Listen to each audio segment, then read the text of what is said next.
Good evening. How are you guys doing? I hope you're doing well. Welcome. I'm so glad and so excited to have you here tonight for this very special webinar. The voiceover is not a static business. It's dynamic. It's always moving. It's a moving target, and the stuff that you need to do today to not only survive but to thrive and be successful in voiceover is different than what you had to do a few years ago.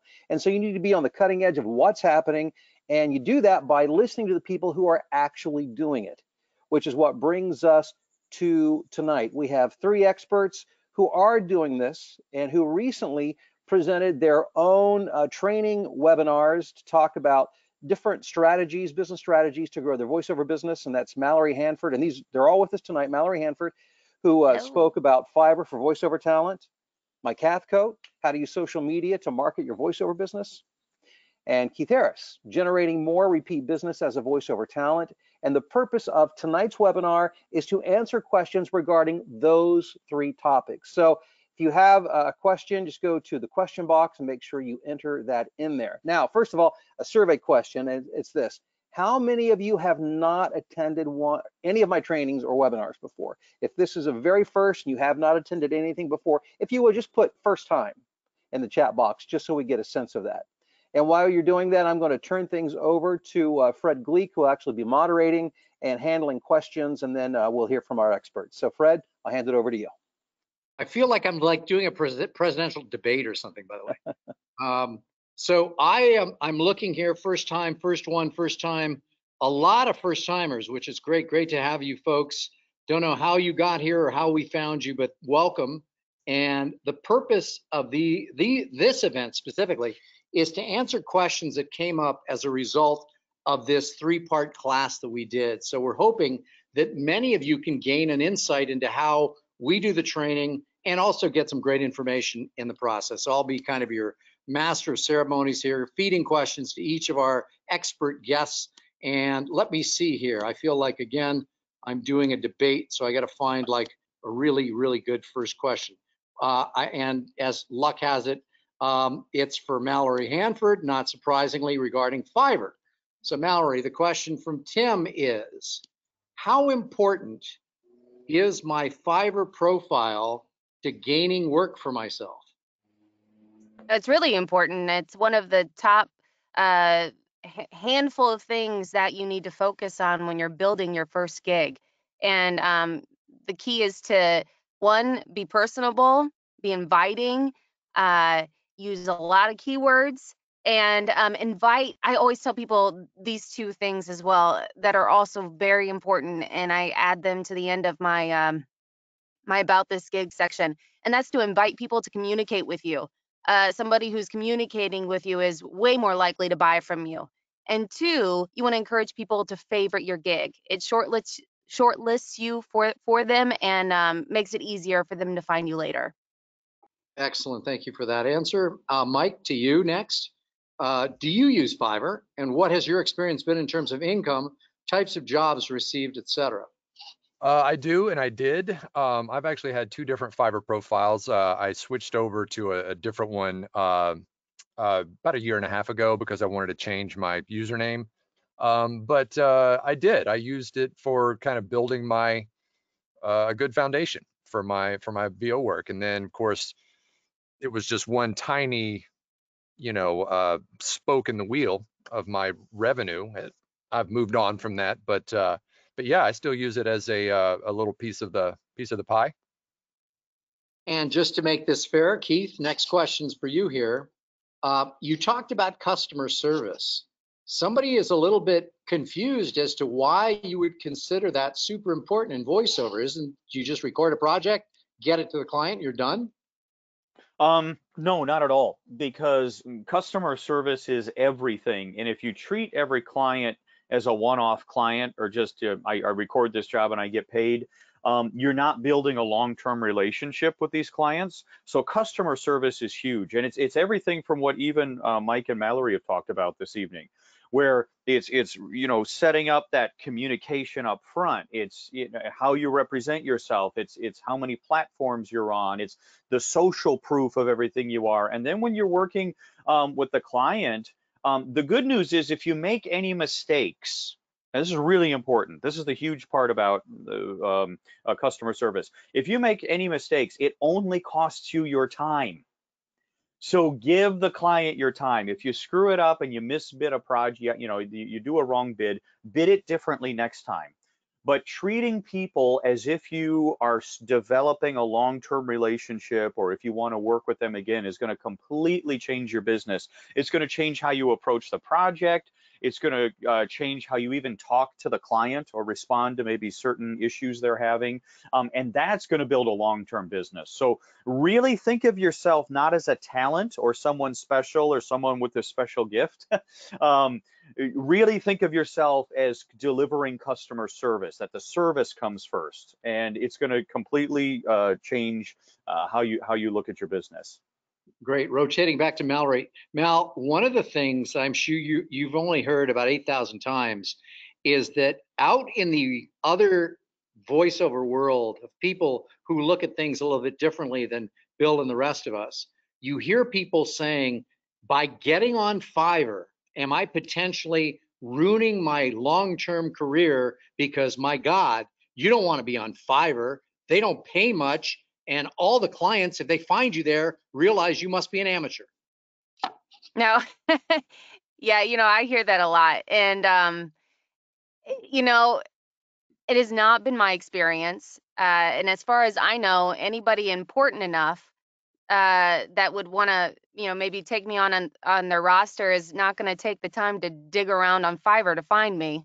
So that's been my approach, and it certainly pays, enough to, I mean, I make a lot with a part-time Fiverr job, and between $6,000 to $7,000 a month. And so for that, I take that over maybe somebody trying to dig around. But you'd have to dig pretty hard to connect the dots on that.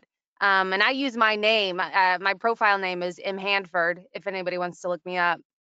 And I do that so that clients that come to Fiverr, if they dig around enough, they'll see that I use my name in my profile, and they'll Google me, and they can reach out to me outside of Fiverr and not pay the rate, and not pay the fee that Fiverr applies. So you kind of have to take your chances, but I've never heard it happen to anybody. It's never happened to me.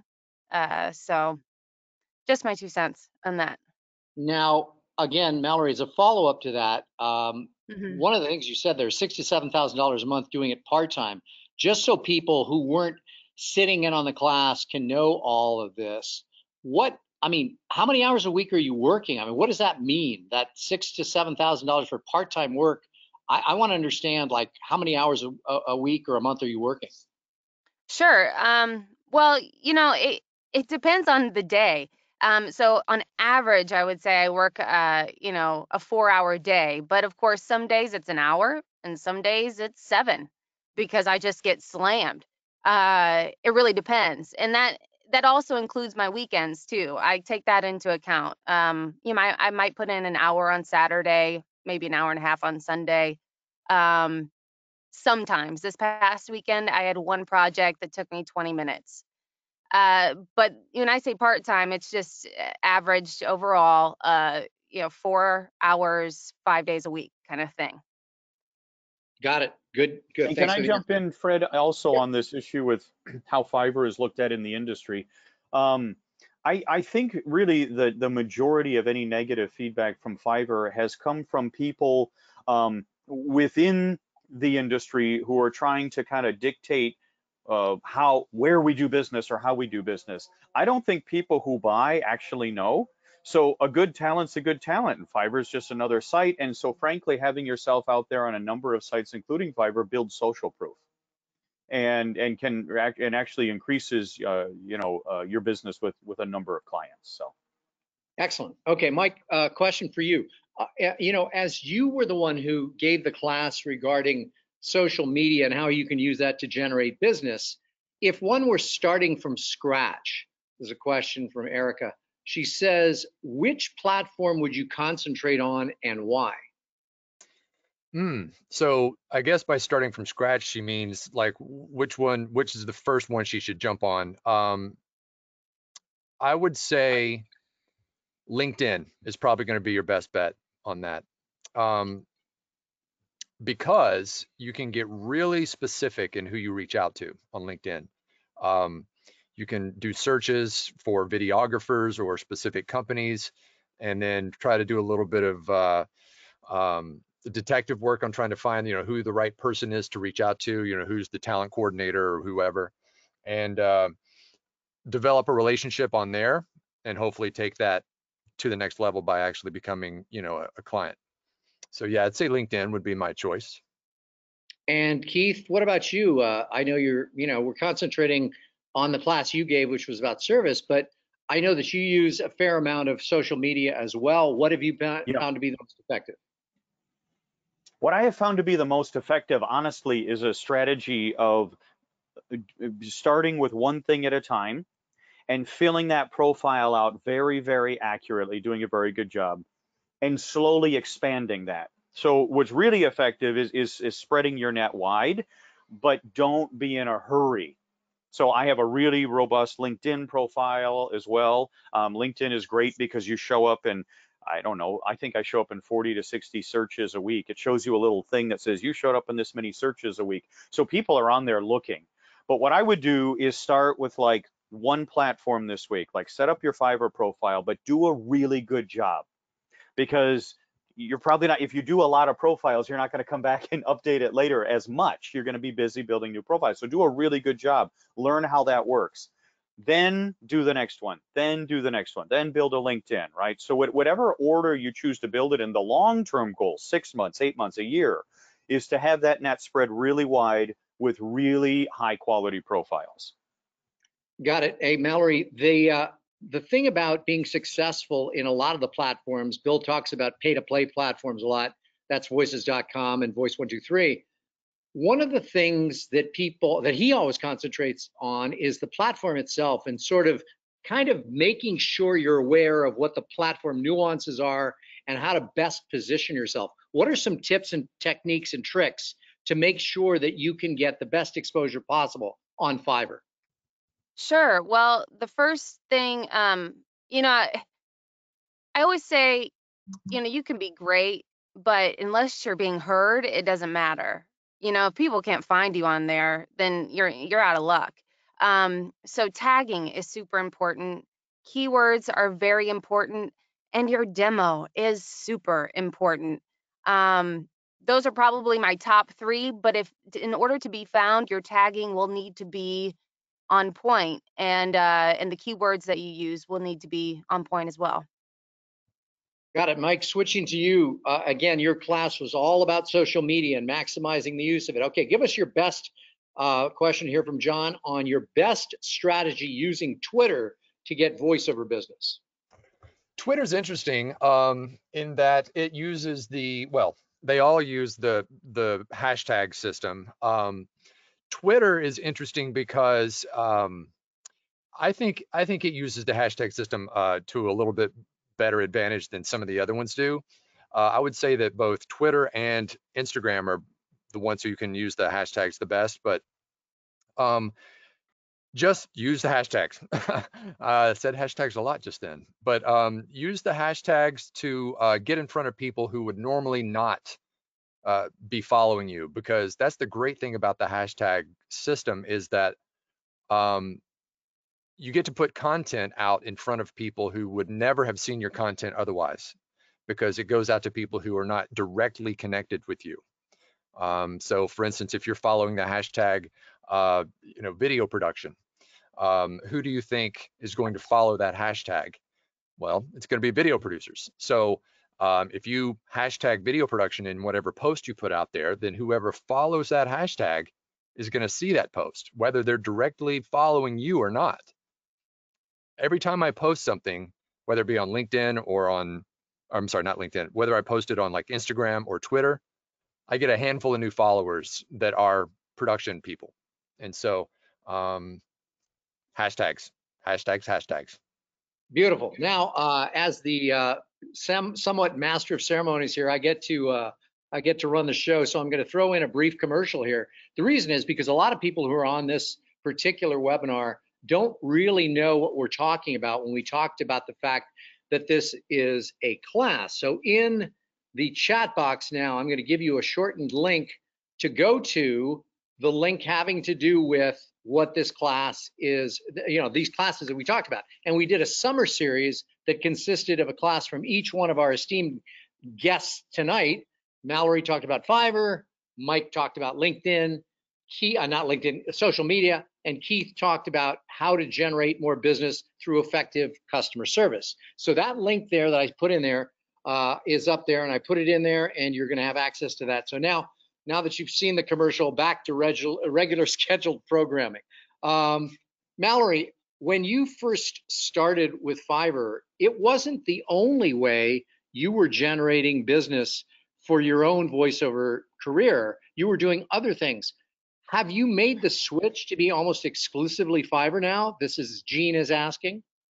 That's a really good question. You know, I still work with my dad too, so you know, my time is pretty full. So no, I hold on to my current client list. I do occasionally audition on pay to play, but it is not consistent. So you know, I work part-time for my dad, I do Fiverr part-time, and then I fit whatever else I can in anywhere else. So And that's it. and that in addition to 3 kids and everything else. Yeah, you know, we're Yeah. doing it all over here. Got it. And by the way, we have now well over 600 people on the webinar. So if I don't get to your question, I apologize. This one from Gene for you, Mike, has to do with, and I'm trying to sort through these to determine which one is best next. The next question relates to Instagram. This person, Gene, says, I'm kind of confused. I think of Instagram as primarily a picture-oriented media. Why the heck would I be able to get any voiceover business there? That's a really good question. And I actually was in that same boat before I figured out that, well, wait a second. Yes, Instagram is more of a visual medium for photos and that kind of thing. But whatever you put out there does not have to be just photos. Now, one thing that I do is I do put out some, you know, I'll put a meme out there that's kind of funny that I've created, you know, that has something to do with voiceover, something to make people laugh. I'm not big into these inspirational quotes and stuff. I'll create a meme and just throw something out that'll make people chuckle. But I always drive them to my website. So in whatever meme I happen to put out there, Oops. Sounds like a technical difficulty. Mike, you started to have some tech difficulties there. Nope, still bad. Mike, we're muting you. Hold on, you've got some kind of crazy audio issue. So we're going to take you offline for a second. Maybe you can develop or figure out what that is. So Mike, I'm going to mute you here. Mute. Now, Keith, give me an audio check real quick. Yeah, I'm still here. Can you hear me? Mallory, audio check. Hello. No? Okay. Yep, I'm here. Okay, cool. So we're going to see what that technical difficulty is here. Thanks, folks. So Keith, for you, when you did this class on customer service, I got a lot of people who talked and asked me the question. Again, they're a little bit confused about, you know, this idea of customer service being a way to increase and generate more business. And Mike, as soon as you're ready, I'll bring you back on. Don't worry. So explain to people a little bit more about, you know, give them maybe a little bit of a preview of what you talked about in class and why does it make sense to spend a lot of time thinking about service? That's really good. So basically, it all comes from kind of the concept, maybe the psychology of how you want to build a business, right? So when you're looking at voiceover, a lot of people get involved in the voiceover business right away because they want to make money. So they're immediately results driven. And if you're results driven, all you're doing is trying to get a one-off job, and getting one client over and over becomes very, very difficult. So I say change the philosophy of that. Yes, obviously you're here because you want to make money, but rather than focusing on results, focus on the process, because that's going to give you a much stronger foundation. You're going to treat people differently and you're going to make way more money in the future. So this then talks about how we develop from we go through everything from how many hours are you going to dedicate to working your business. So rather than saying, well, I tried 20 auditions and it didn't work and I'm frustrated. Okay, but how many hours a week did you say you'd work? You say 10 hours a week, then did you work 2 hours a day every week? And your goal is to show up for those 2 hours. Because even if you do this wrong, you're eventually going to get the results. So you stick to the process. Then we get into how you talk to your clients. A lot of your clients are going to be international. So their English might not be perfect, especially over email when you're not getting that face-to-face contact. And so if they're giving you feedback on your read, they might use words that you would think are kind of rude, but you don't want to respond that way. They're probably not rude. They're emailing you English as a second language. They don't know all the right words to use. So discussing how we follow up nicely and then delivering on time every time. Like there can be no excuse. You have to deliver on time. That is huge.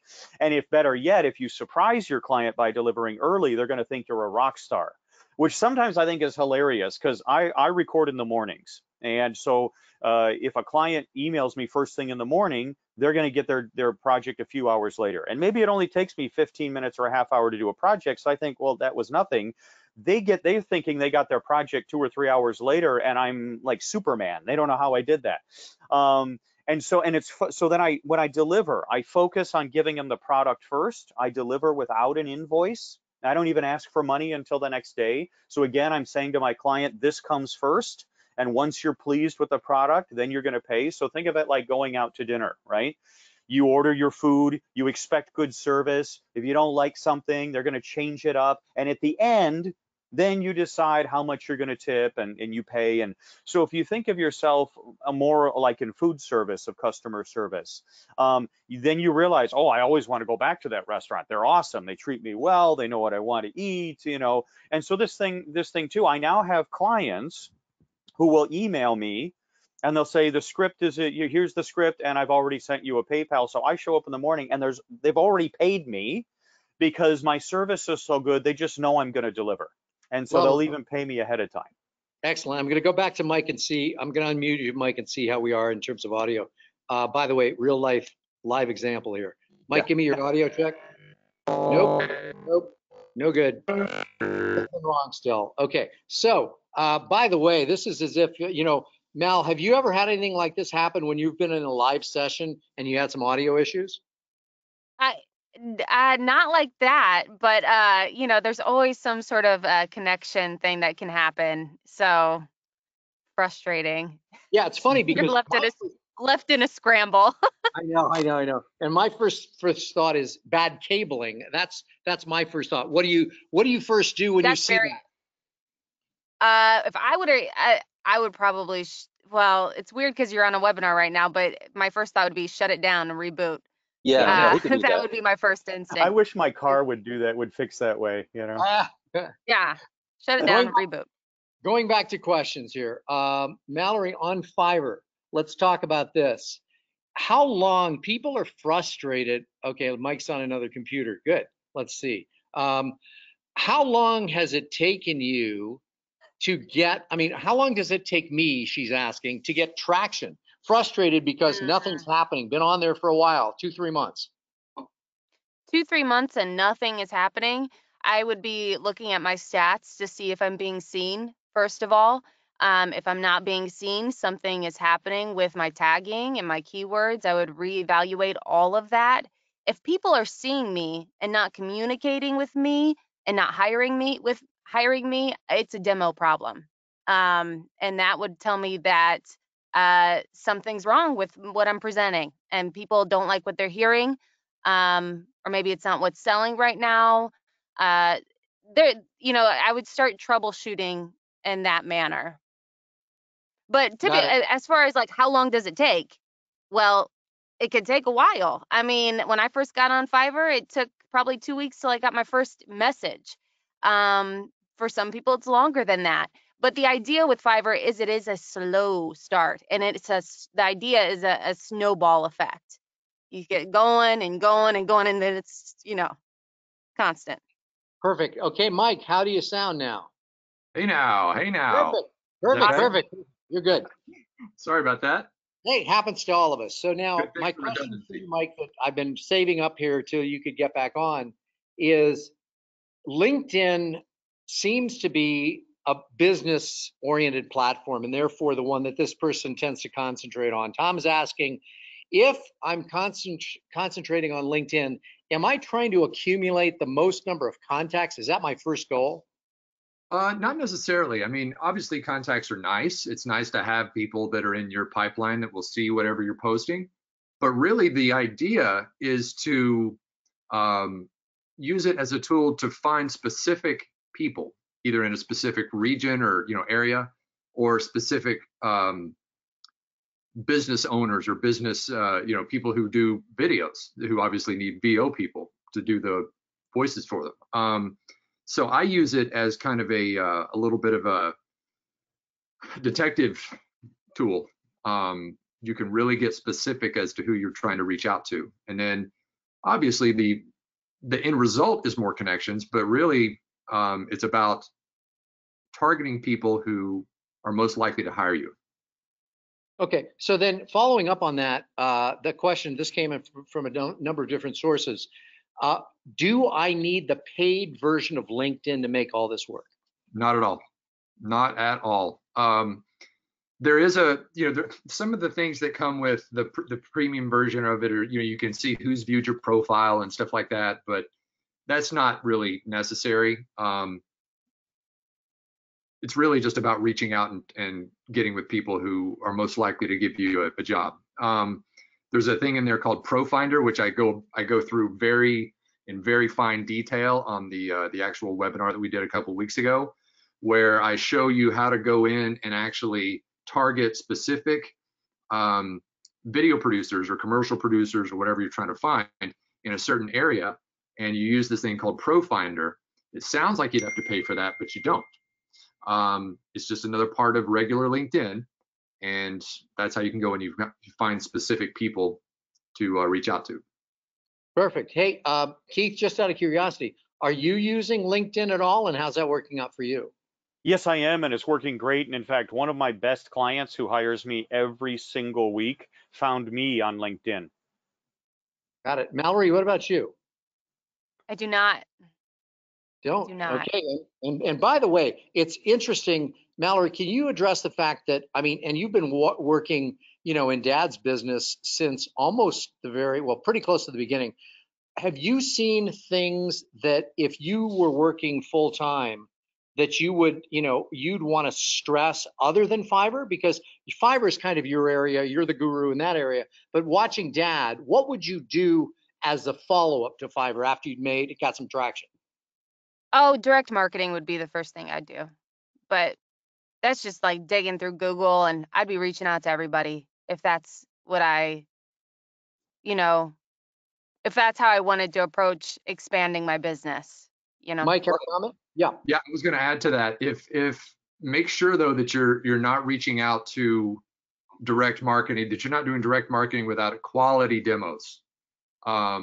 Make sure that your demos that you're putting in front of people are of the best quality possible, because you're going to be wasting your time if they're not, because they get those all the time, day in, day out, and they're going to be able to tell if your demo is up to snuff.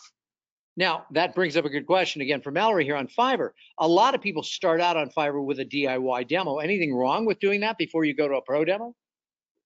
There's nothing wrong with it. Certainly nothing wrong.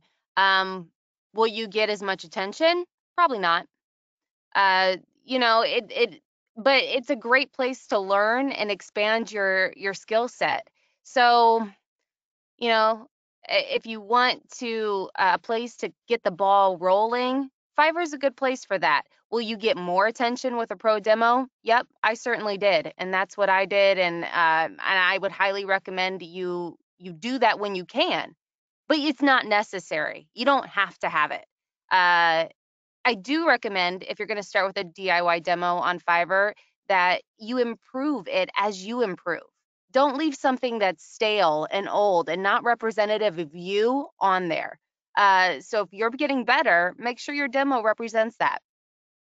And good. And Keith, somebody who heard you just tell that story, Timothy says, I'm curious as to how many of Keith's clients are regular recurring clients, A, and B, how did he get them initially?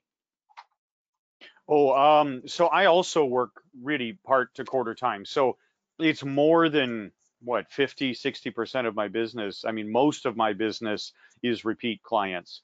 Now, I had to put the work in initially to get those clients. So you have to do the work up front, either through, like I said, through LinkedIn. What I did is I went piece by piece. I started with one profile. I did a really good job, and I slowly spread myself out over a number of platforms, and I first took advantage of all the free ones, because if they're not going to, if you don't have to pay to be on their platform, you may not necessarily see a lot of traffic, and there may not be a lot to do on a lot of websites because they don't offer auditions and things. But it's another place that can send you money some month, and one month maybe 5 platforms hit all at once, and you feel like a superstar. So I spread myself out and continued to market and market and market. And then, so my business went from $10,000 the first year to 40 the second year, because as I headed into the second year, I was still doing all the work of finding the initial business. But then all of a sudden, I started really seeing the traction of the repeat clients, and it just exploded. And it was a snowball effect that just all of a sudden just seemed like within a couple months exploded on me. And Keith, in your business, what's the average number of hours per week that you work doing VO? Probably 20. It depends on the week. Like Mallory, if I have some bigger projects, I'll do more. Some weeks I do less, but I would say it's an average of 20 or so. Right, different for you, Mike, because you're doing this full time. So when did you switch to full time, and how did you make that transition? A lot of people are interested in, this is a business, which is, can I do it full time? Can I do it part time? How do you mix them? Well, I've been doing this part time for about 25 years, but full time now for close to 4. I had a regular job just like everybody else out there, and I literally just pulled the plug one day and started doing this the next day, because I figured, you know what, I'm done working for the man, and I'm ready to kind of take my future in my own hands. And it was go time. I mean, that's when the pressure's on, right? So you have to decide, this is what's happening, and this is, I'm going to make it happen, and just go out there every day, leave the cave and kill something and drag it home. And of course, everybody's always curious about, okay, so how much, it's kind of tough because we had the whole COVID thing happen. And so I don't know how much that's affected your business, but last year, for example, how much did you do in total business? Well, I'll give you the progression. Okay. Like Keith did. My first year that I did this full time, first 12 months, I guess I should say, I did 65. The second year, I did 85. The third year, last year, I did 99. So I was like almost there. I should have called Fred and just said, Fred, hook me up. Yeah. Give me a hand. Anyway, so 99 last year. And then as far as this year goes, I'm on track to do about 140. Even with COVID? Oh, my last 4, well, now we're in 5. My last 5 months have been record months for me. So well, you need to be coaching Bill DeWeese a little bit then. Well, I mean, it's different for different people. I mean, like, it just depends on your client mix, right? I mean, it's who your clients are. Like I have a client that I worked with most of May and June, and I booked just that one client almost $10,000. So it depends on who your client mix is and what they're working on. Mallory, to be topical here, let me switch to Mallory. Mallory, what kind of a drop or decrease have you seen since the pandemic? None on my Fiverr, but that's just increases. But in my regular clientele, it's dropped quite a bit, and it's a lot of e-learning that I do. But I've heard of a lot of other people who do a lot of e-learning whose jobs have increased. So it's kind of a weird mix. But yeah, I mean that my regular clientele, yeah, that has dropped a little bit. Got it. So Keith, for someone who's listening in on this, watching the webinar, would you suggest that this is a good time to get started in voiceover, and if so, why? Oh, absolutely. And the reason is, well, first of all, more products and services are always talking to us, and that just keeps expanding. And if you look at ACX alone for audiobooks, they're booking like 2,000 books a month every month, and that's just one section of the market. You look at video games, the number of the amount of money in video games going up is just is a massive how it keeps increasing from year to year. And a lot of those are exclusively now using voiceover talent. So the industry is exploding. And so with any business, the good time to get in, really what you want to ask yourself is not, is today the best day? Is this the month I'm going to make money? I always go back to the process, not the immediate result. Where do you want to be a year from now? That's really what you have to ask yourself, is where do you want to be? And then are you willing to put in the effort over the next year to be there? If you need to make money tomorrow, then this isn't the business for you. But if you're willing to put in the time to really build the foundation and stick to the process, oh yeah, it's a great time to get into voiceover. A fellow, yeah, go ahead, Mike. Well, I was going to say the great thing about that is, and I work with plenty of people who do, excuse me, who do this, is just in the little pockets of your life. If you've got a full-time job and you want to start small and kind of use it as a side hustle and kind of work your way up into full-time once it overtakes your income from your full-time job, then yeah, just little bitty pieces in the little, nights, weekends, whenever you can. Eventually, hopefully, it will get to the point where it overtakes your other job, and then you can just say, all right, I'm doing this. Another question from a great guy named Fred, and it says, he asks you, Mike, how many times can I follow up with someone on LinkedIn and not be a pain in the you-know-what? I wouldn't, yeah, I would just move on. I do that one time. I will send an initial, request to connect, and then if I don't hear back from them, I'll send one more. Okay. If they don't, then they're not gonna. I'm not gonna convince them from then on. But I also tie the two together, the direct marketing and the social media marketing together. So if I reach out to someone on a direct marketing email, then I'm going to find them by using. Time out, Mike. I need to know what direct marketing means for those people on here who haven't heard that. Direct marketing is basically just going out using the Google machine and going out and finding production houses that are just directly hiring voice talent, not through some platform or some middleman. We're talking about people who are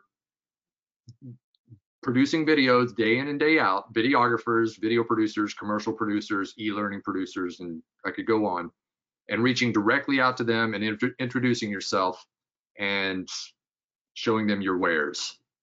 And then, so if I reach out to somebody that way, then I have to use LinkedIn as kind of my little, detective machine, so I can find whoever I reached out to on direct email, find them on LinkedIn if I can, and say, hey, I just sent you an email through your website, or by finding you on your website, wanted to touch base with you on here as well.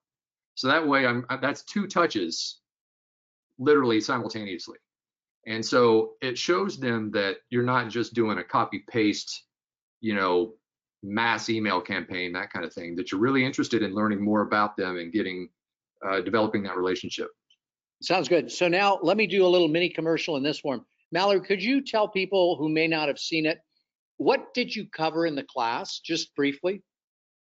I covered the most important aspects of your gig and how to build them, pricing, how to make the most of every order, how I actually, what my process has been to generate that kind of income part-time on Fiverr, what that process looks like and how that's possible when you're talking about a platform that's called Fiverr. Those were the major points. That's good. That's good. Hey, Keith, what about yours? What did you cover in the class? So it's a lot of what we talked about tonight. It's about the process. It's why we first need to make a commitment and what those hours are going to do for you. It's how we talk to the client. In fact, I even gave out specific language. For example, how I go about introducing myself, what language I use when I send an audition, We talk about delivering on time and why that's important, and following up and doing revisions. And then I even talk about getting paid, because when I joined this industry, I was shocked at how many voiceover talent were complaining they don't get paid. I've been paid for 100% of the projects that I've done, but I have a very specific, polite, and professional follow-up process. In fact, sometimes I've turned following up on an invoice. They said, "Oh, I'm glad you wrote. I was just thinking about you," which they probably weren't. "I have another job for you." So in following up politely in order to get paid, I actually got more work. Which, of course, if I had followed up with a nasty email and said, if you don't pay, he would not have followed up with, "Hey, I was just thinking of you. I want to do more work." Yeah. So I take you through that whole process, in really what it means to develop a long-term relationship with a client, and exactly the kind of language I use. Okay, same question for you, Mike. What'd you cover in the class, and why is it important for people to get it? Everybody's on social media right now. So what I covered is ways to use social media to, as I said before, get in front of people that you normally would not be in front of, and to showcase your talent. And to use, I call them the big five. So we've got Facebook, Twitter, LinkedIn, YouTube, and Instagram, the big five. There's more, but those are the big five. So we just talk about all kinds of different things, especially like on LinkedIn, like I talked about earlier, using ProFinder to get really specific on who you're trying to touch base with, and lots of different stuff. Branding, making sure that you have a consistent look and feel across all your platforms, and then specifically how to use each one to do its thing, to use each one to its best. As you were just saying that, Sandy brings up the point. She says, Facebook, really? I thought that was pretty much a personal platform. How can I get business there? Okay, I'm glad you asked. So there is a Facebook business page that you can create as a kind of a sub page on your personal page. And it allows you to do a whole lot more stuff with it than a personal page. You can put different buttons on there about booking you. You can put your video demo up, of your pro demo or whatever demo you've got up in your header, as opposed to just an image. You can also use it for paid advertising. So there's a lot of things you can do with a Facebook business page that you cannot do with your personal page. Plus, it's just nice to have everything separate. There's a lot of reasons for that, but yeah. Beautiful. Hey, now Keith, somebody must know you from the opera world, because this question comes from, again, Susan, who says, "Keith, I know you are an opera performer, and I'm just wondering, you mentioned she knows that she must have seen your site having to do with opera, and she said, how are you able to do work overseas when you travel, when we used to be able to travel, that on the side? So how did you work that out?" Yeah, that's a great question. So I do voiceover because I'm a singer. And anyway, I used to travel a lot, and hopefully I will again someday again soon. So I spent a lot of time in hotels or next to the pool, and I thought, maybe if I only had a rehearsal day where I had 3 hours, then half the day felt shot, because it's not like I was at home and could be productive at home. So I said, gosh, how can I do this? What can I do that would be a productive use of my time, maybe make more money? And that's when I found voiceover. And basically, if you have the right microphone and an internet connection, you can record anywhere. And so I've become really good at having just the right kind of setup and learning how to tweak it, and have recorded all over the place, in Europe, in the United States. I did a national commercial from a hotel room. As long as you're delivering good audio, they actually don't care where you're recording from. And as long as you have an internet connection, you can be anywhere, because everything in this business now is digital. And so you deliver digitally, you get the work digitally. It's fantastic. That's a fun story. Why don't you tell? I remember I saw that picture that you put up of the amount of money you made from that subway. Yep. Tell that story. This was so because I'm a singer as well. There are studios in town now that know that it kind of was because of the voiceover business. I got to know studios who said, "Oh, you also sing," so that led to some jingle work as well, which was great. A studio downtown called me and said, "Hey, we need an opera singer for a Subway commercial. Can you pop down here tomorrow? It's an emergency deal." And I said, "No, I can't. I don't have time." but if you send it to me, I have my own studio. I'll record it real quick. And it was just singing the Barbara Seville aria, Figaro, Figaro, Figaro, in some funny words for Subway sandwiches in English. So it took me like 10, 15 minutes to put it together. I sent it over to him. He said, wow, this is great. You have a fantastic studio. So good audio is very important. I didn't say the most expensive mics. Learn how to use them. Just make sure your audio is locked in. That's really important. And he called me back the next day, said, yeah, this is great. Subway says they'll take it. It's just a, one-shot deal. It's a buyout. It's $500. And I'm thinking, great, I made $2,000, an hour. And I was thrilled. And a week later, they start blowing up my phone. I'm on vacation. We need to hear from you now. We got to hear from you now. You got to sign some paperwork. This commercial just went national. And you're going to get royalties and all this. And I thought, well, I said, how does that work? And they said, don't worry about it. You'll just be mailed checks. And a month later, I got an envelope with 15 individual checks in the envelope. It was like about 11 grand.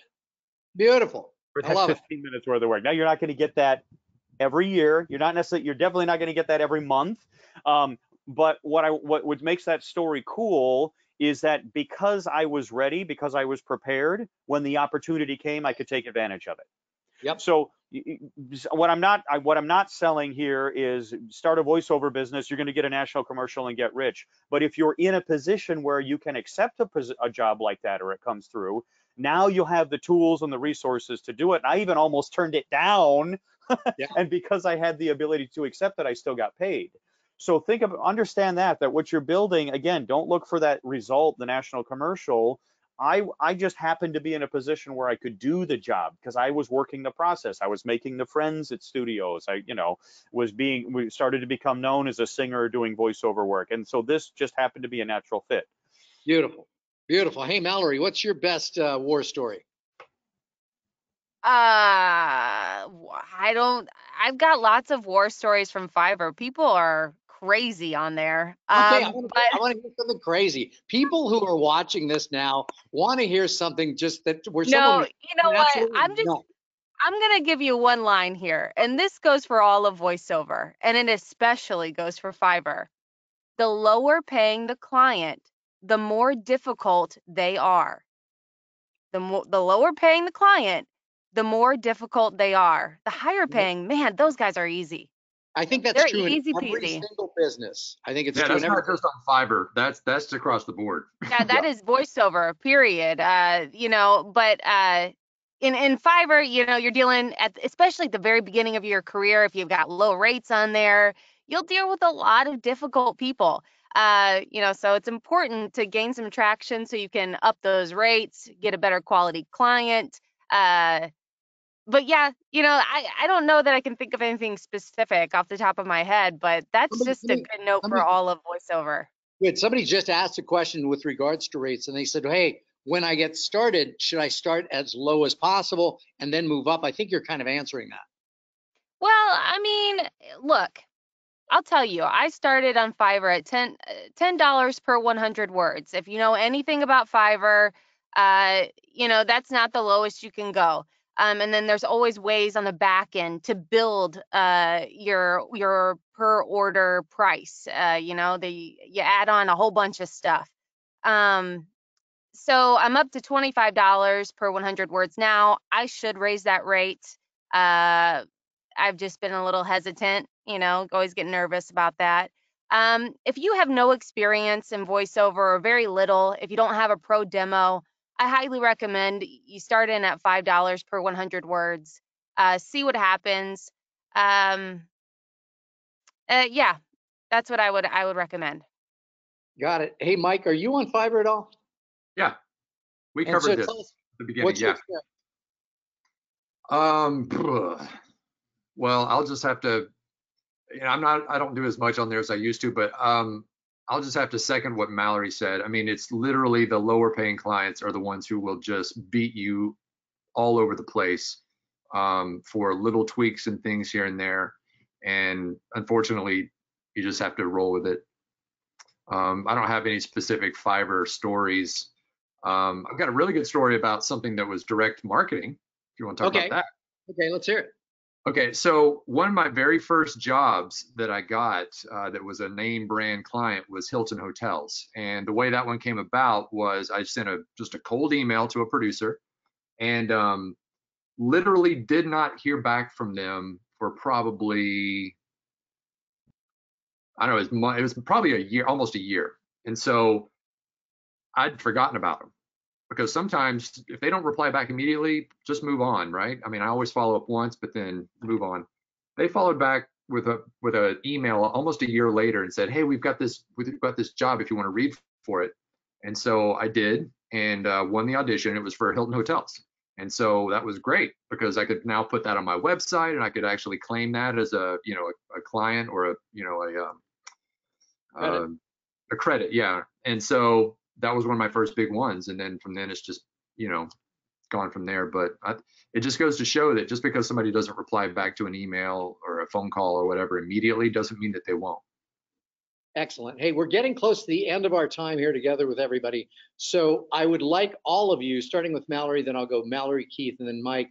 I'd like you to give people a reason why it's worth them spending $197, which is kind of a 3 for 2 or a 2 for 3 deal, to get these classes. Honestly, why is it worth it?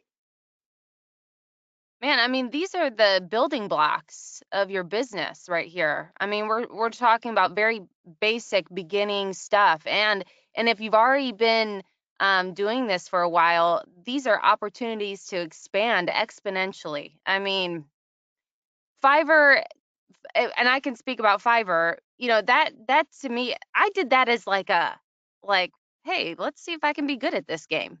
I just thought, what the heck? We'll just see what happens. And now I would have never imagined how that took off. You don't know what you don't know. And I highly recommend for that kind of price. I mean, forget about it. Yeah. Keith, what about you?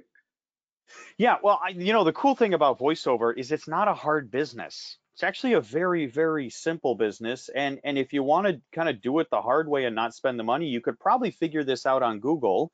But if you want to like cut to the chase and save yourself a lot of time and frustration and another 6 or 8 months of maybe not doing a lot of business, I think this is a really worthwhile price to take it from people in the trenches saying, this is the language I use, this is how it works, this is, don't turn here, steer here. I think it's just going to make your use of time so much more efficient because you can cut right to the chase.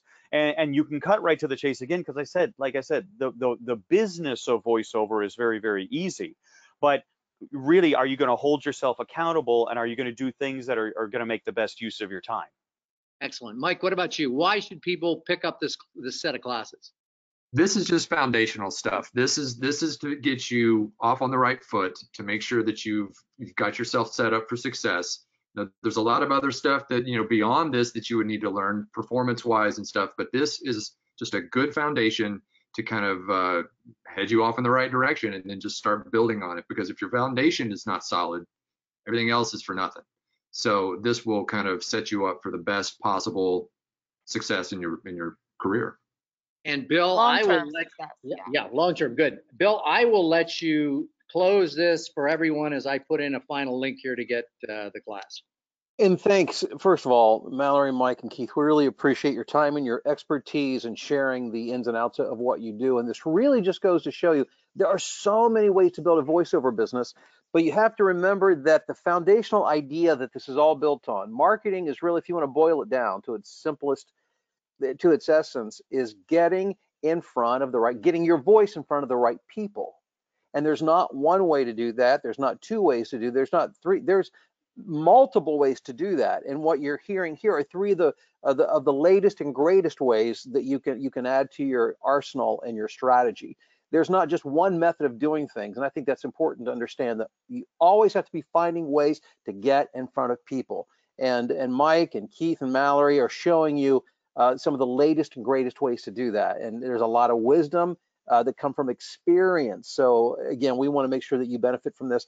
And let me just emphasize that this course increases to $297 as of midnight Sunday night. So we want you to get in and take advantage of these hours of really, really good training. Guys, thanks again for your participation. Thanks to all of you for being here tonight. Fred, thank you for being the hostess, or not the hostess, the host with the most. hostess Sorry with the about that.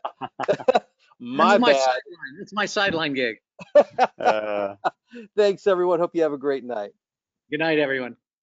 See ya. Bye. Cheers.